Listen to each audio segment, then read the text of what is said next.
Today's video is sponsored by ExpressVPN, but more about them later.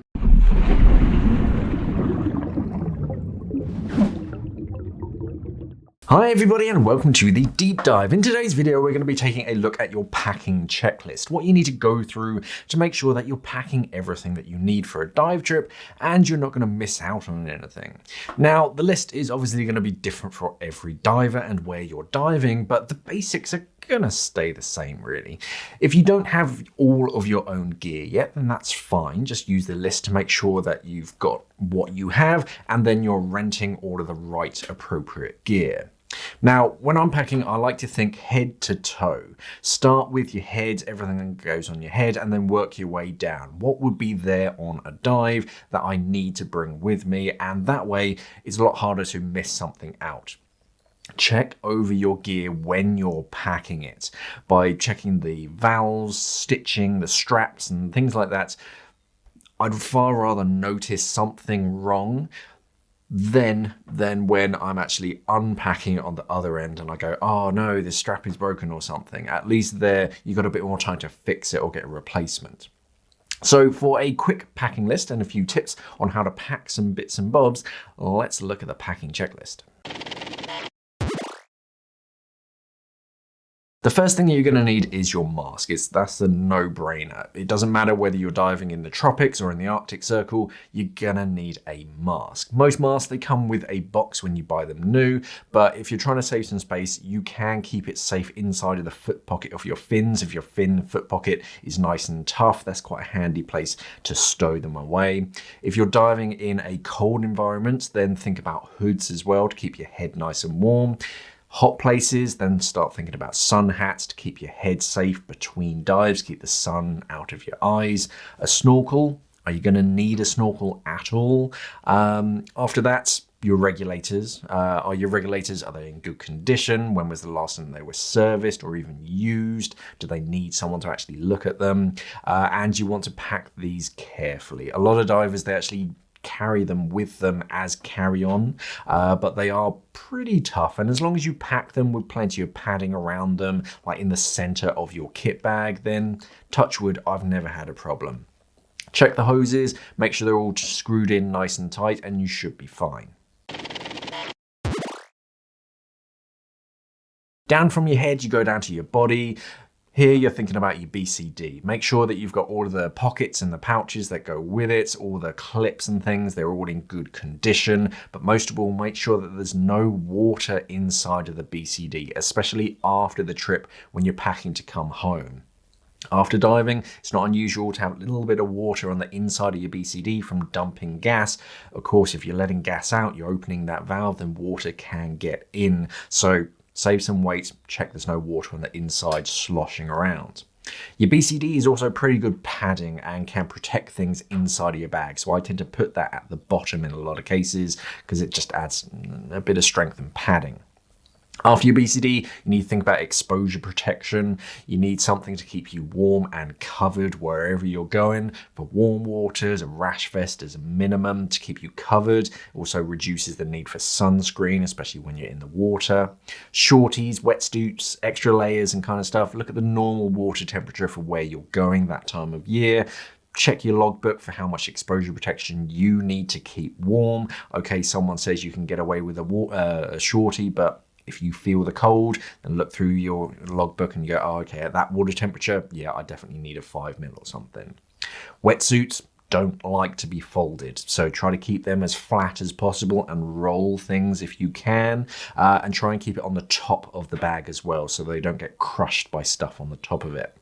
For colder waters, dry suit and the undersuit, obviously. Do your checks, dry suit divers, and make sure that you do bring undersuit socks with you as well.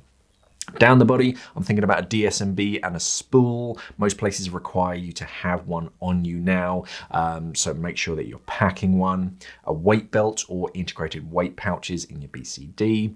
Most diving packages, they include the lead with them if you're signed up for a diving holiday, so you don't need to bring your own lead, obviously. The same with a tank as well.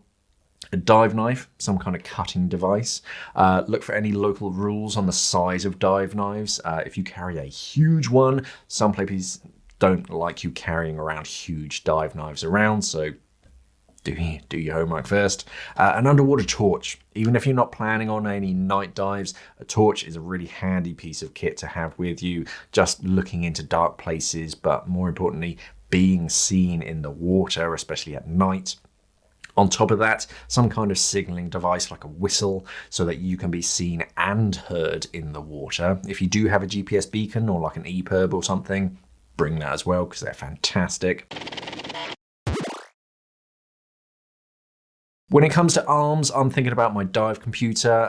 If it's a watch-sized dive computer, strap it onto your arm and wear it all the time, so that way you just can't forget it. Large screen dive computers, pack it safely so the screen doesn't get damaged in any way, and try and think about the battery. Is the battery full? When was the last time it had a new battery? Do you need to bring the charging cable if it's a rechargeable battery, or a spare battery just in case? A compass. If you dive with a wrist-mounted compass, make sure you bring that with you. Makes it a lot easier to figure out which way is north. Gloves for in and out of the water. For cold water diving, it's nice to have a good pair of gloves for kitting up and carrying the gear around the dive site. Keeps your hands moving when it's cold. Less so in hot climates, obviously. Double check where you're diving if you are bringing gloves for warmer climates. Some areas they don't like you bringing gloves. If you're diving in like warm waters where you don't need gloves to keep your hands warm, because the only reason you'll need gloves is because you're going to be touching things, they think, and they don't want you to touch stuff under the water.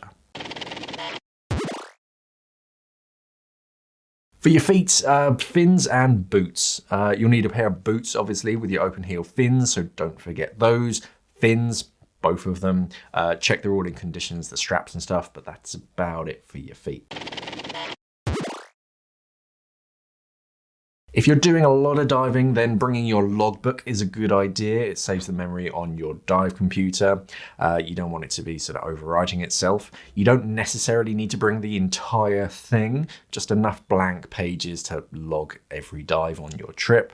Slip your highest cert card in there with and your nitrox card as well. You don't need to bring your entire card collection. We just want to see the highlights. We want to see your highest qualification, and usually nitrox is about it, to be honest.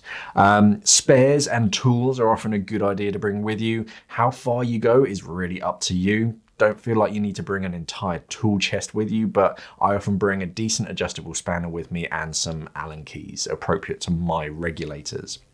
If you don't know what you're doing with your regulators, then obviously you don't need to bring any tools. But yeah, they can be useful. O-rings, a couple tank O-rings are handy, especially if you have A-clamp regulators.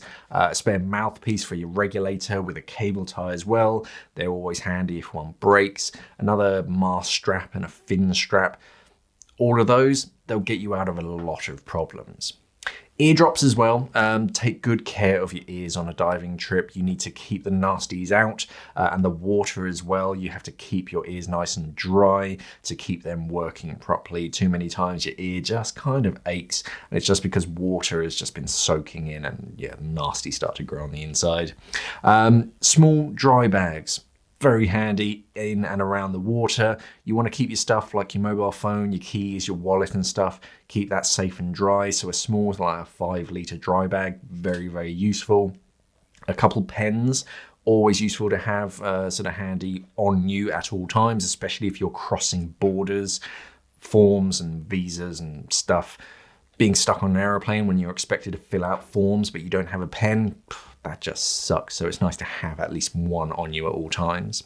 Otherwise, it's just the usual sort of boring clothes, toiletries, paperworks, and any like specialist stuff. If you've got a camera, bring the camera. If you're bringing the camera, then you're going to want to download those photos because the memory card adds up really quickly and they just run out of space. Charging cables, all that kind of stuff. I don't need to tell you about that. In my mind, I just quickly run through the entire trip in my head. Just think about anything that I'll need. So going through the airport and then landing, going for the dives at the end afterwards, any sort of tip money and all that kind of stuff. Just go through it. And then I sort of prioritize it when I'm thinking about all of these things. Am I going to need this, or would it just be nice to have this?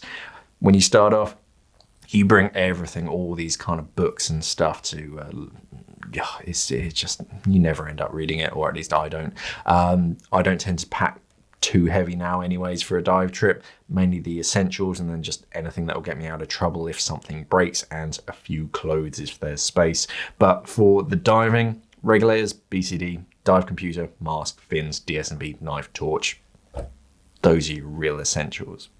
So let me know how you like to pack your bags for a dive trip and any tips and tricks that you've ever come across. Thank you for watching, everybody, and of course, safe diving. Being safe and secure online is more important than ever, with more and more companies wanting to get a hold of your information and selling it on to the highest bidder. This is where ExpressVPN comes to the rescue. They have over 3,000 servers in 160 different locations spanning over 94 countries, and this list is growing every single day to help protect your online identity. Their VPN works on Macs, Windows, iOS, Android, and even routers as well. ExpressVPN even works with Netflix to help stream your media content. So say you're a massive Office fan and you live in the United States, you can't actually access that show on Netflix. Well, using ExpressVPN, you can connect to the Netflix in the UK, which has The Office as of recording, so that you can binge watch it for the millionth time. To our viewers, you can get 3 extra months free when you sign up for a 12-month package by clicking the link pinned in the comments. So if you want to stay safe on the internet and watch your favorite streaming shows, then you should consider ExpressVPN. Okay, back to the video.